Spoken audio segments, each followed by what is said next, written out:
Hello friends, welcome back to my channel. CTET दिसंबर 2018 में Hindi paragraph class 6 to 8 में जो कराया गया था वो हम यहाँ पर लेकर आए हैं। तो जैसा कि हम हमेशा करते हैं कि पैराग्राफ पढ़ने से पहले हम क्वेश्चन पढ़ते हैं। तो देखते हैं कि क्वेश्चन क्या कह रहा है हमारा। लोग किन विचारों से प्रेरित होकर आज़ादी के संघर्ष में शामिल हुए। नंबर 2 है आज़ादी के लिए संघर्ष किसने चलाया। अब अपना पैराग्राफ पढ़ते हैं कि देखिए पैराग्राफ क्या कह रहा है। भारत 15 अगस्त 1947 को आज़ाद हुआ। इस आज़ादी के लिए पूरे देश की जनता ने एक लंबा और मुश्किल संघर्ष चलाया था। इस संघर्ष में समाज के बहुत सारे तबकों की हिस्सेदारी थी। तरह तरह की पृष्ठभूमि के लोगों ने इसमें भाग लिया। वे स्वतंत्रता, समानता तथा निर्णय प्रक्रिया में हिस्सेदारी के विचारों से प्रेरित थे। औपनिवेशिक शासन के तहत लोग ब्रिटिश सरकार से भयभीत रहते थे। वे सरकार के बहुत सारे फैसलों से असहमत थे, लेकिन अगर वे इन फैसलों की आलोचना करते तो उन्हें भारी खतरों का सामना करना पड़ता था। स्वतंत्रता आंदोलन में यह स्थिति बदल डाली। राष्ट्रवादी खुलेआम ब्रिटिश सरकार की आलोचना करने लगे और अपनी मांगें पेश करने लगे। 1885 में ही भारतीय राष्ट्रीय कांग्रेस ने मांग की विधायिका में निर्वाचित सदस्य होने चाहिए। उन्हें बजट पर चर्चा करने एवं प्रश्न पूछने का अधिकार मिलना चाहिए। 1909 में बने गवर्नमेंट ऑफ इंडिया एक्ट ने कुछ हद तक निर्वाचित प्रतिनिधित्व की व्यवस्था को मंजूरी दे दी। हालांकि ब्रिटिश सरकार के अंतर्गत बनाई गई ये शुरुआती विधायिकाएं राष्ट्रवादी के बढ़ते जा रहे दबाव के कारण ही बनी थीं, लेकिन इनमें भी सभी वयस्कों को ना तो वोट डालने की अधिकार दिया गया और ना ही आम लोग निर्णय प्रक्रिया में हिस्सा ले सकते थे। ठीक है, तो पैराग्राफ के बाद हम अपने नंबर 1 क्वेश्चन पर आते हैं कि क्या कह रहा है क्वेश्चन। लोग किन विचारों से प्रेरित होकर आज़ादी के संघर्ष में शामिल हुए थे। तो स्वतंत्रता, समानता और निर्णय प्रक्रिया में हिस्सेदारी। ठीक है, ये तीनों चीज़ें ही लोग चाहते थे कि उनको मिले अधिकार, उनको इसका अधिकार मिले। ठीक है, आज़ादी के संघर्ष के लिए संघर्ष किसने चलाया था। तो आज़ादी के लिए संघर्ष देश की जनता ने चलाया था। ठीक है, अब देखते हैं नेक्स्ट क्वेश्चन हमारा क्या कह रहा है। निम्नलिखित में से लोकतांत्रिक व्यवस्था का मूल्य कौन सा है। समानता, स्वतंत्रता, विचारों की अभिव्यक्ति, ये लोकतांत्रिक व्यवस्था का मूल्य है। ठीक है, आंदोलन का क्या असर पड़ा। आंदोलन का असर पड़ा कि सरकार की खुलकर आलोचना होने लगी। ठीक है, जो लोग अभी तक उनसे डर कर दब कर रह रहे थे उन्होंने भी अपनी आवाज़ को उठाना शुरू कर दिया। कांग्रेस की क्या मांग थी। कांग्रेस की मांग थी कि विधायिका में चुने हुए सदस्य हों, है ना, ब्रिटिश सरकार के अंतर्गत विधायिका में चुने हुए सदस्य हों। ये 1885 के बारे में यहाँ पे बात की गई ना। भारतीय राष्ट्रीय कांग्रेस ने विधायिका में निर्वाचित सदस्य होने चाहिए, ये कांग्रेस की मांग थी। सबसे सटीक सार्थक वाक्य चुनिए। तो सबसे सटीक वाक्य कौन सा है। संघर्ष मनुष्य को सफलता दिलाता है।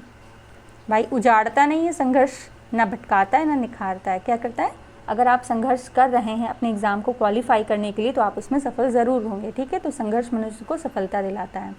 नंबर 7 है खुलेआम शब्द का सबसे सार्थक प्रयोग है। खुलेआम, खुलेआम का मतलब क्या होता है। सार्थक प्रयोग, अच्छा इसमें पूछा गया तो खुलेआम बुराइयां हो रही थी। ठीक है, ये आपका सार्थक प्रयोग है। अब 8th क्वेश्चन देखते हैं क्या है हमारा।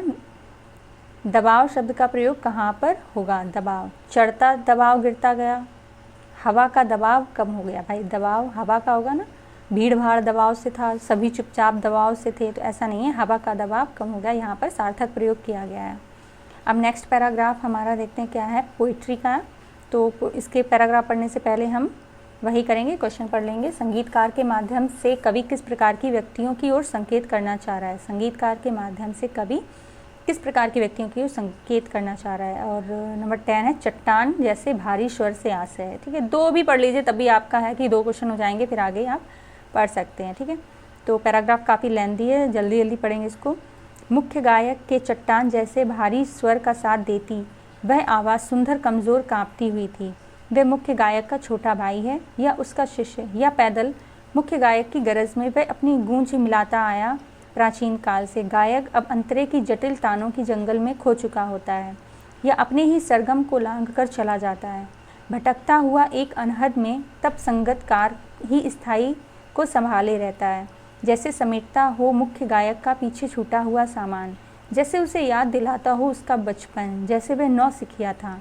तार सप्तक में जब बैठने लगा उसका गला, प्रेरणा साथ छोड़ती हुई, उत्साह अस्त होता हुआ, आवाज़ से रास जैसा कुछ गिरता हुआ, तभी मुख्य गायक को ढांढस बंधाता कहीं से चला आता है संगीतकार का स्वर, कभी कभी वह यूं ही दे देता है उसका स्वाद, वह बताने के लिए कि वह अकेला नहीं है। और यह भी फिर गाया जा सकता है, गाया जा चुका राग, और उसकी आवाज़ में जो एक हिचक साफ सुनाई देती है या अपने स्वर को ऊंचा ना उठाने की जो कोशिश है, उसे विफलता नहीं, उसकी मनुष्यता समझा जाना चाहिए। ठीक है, तो पैराग्राफ हमने पढ़ लिया है। क्वेश्चन देखते हैं क्या है। संगीतकार के माध्यम से कवि किस प्रकार के व्यक्तियों की ओर संकेत करना चाह रहा है? तो ऑप्शन है आपका किस तरह के भाई? सहयोगी। ठीक है, मुख्य आवाज़ सहयोगी के बारे में यहाँ पर बात कर रहा है कि अगर आप बीच बीच में अटक रहे हैं किसी चीज़ में, तो एक ऐसा सहयोगी आपके साथ होता है जो आपको संभाले रहता है। ठीक है, चट्टान जैसे भारी स्वर से आते हैं गंभीर आवाज़। ठीक है, गायक जब अंतरे की जटिल तानों के जंगल में खो चुका होता है के मायने अंतरे को गाते हुए वह कैसा है? लीन हो जाता है। मतलब वो इतना लीन हो जाता है कि वो अंतरे को ही भूल जाता है। अब नेक्स्ट क्वेश्चन देखते हैं क्या है। अनहद शब्द में अनहद, इसमें क्या है आपका? अन उपसर्ग है और हद है ना। अनहद, राख जैसा कुछ गिरता हुआ का क्या अर्थ है? बुझता हुआ स्वर। सॉरी, क्या होगा आपका? बुझता हुआ स्वर। अब देखते हैं 14 क्वेश्चन। संगीतकार का अर्थ है, संगतकार का अर्थ क्या है? संगतकार गायक के साथ गाने वाला है ना, संगत। ढांढस बंधाना का अर्थ क्या है? तसल्ली देना। जब कोई बहुत ज़्यादा परेशान होता है तो हम उसको तसल्ली देते हैं ना, ढांढस बंधाते हैं। तो आज के हमारे पैराग्राफ कंप्लीट हो गए हैं दोनों। तो आई होप कि आपको दोनों ही पैराग्राफ समझ में आए होंगे। तो please like, share and subscribe ज़रूर करें। Thank you so much.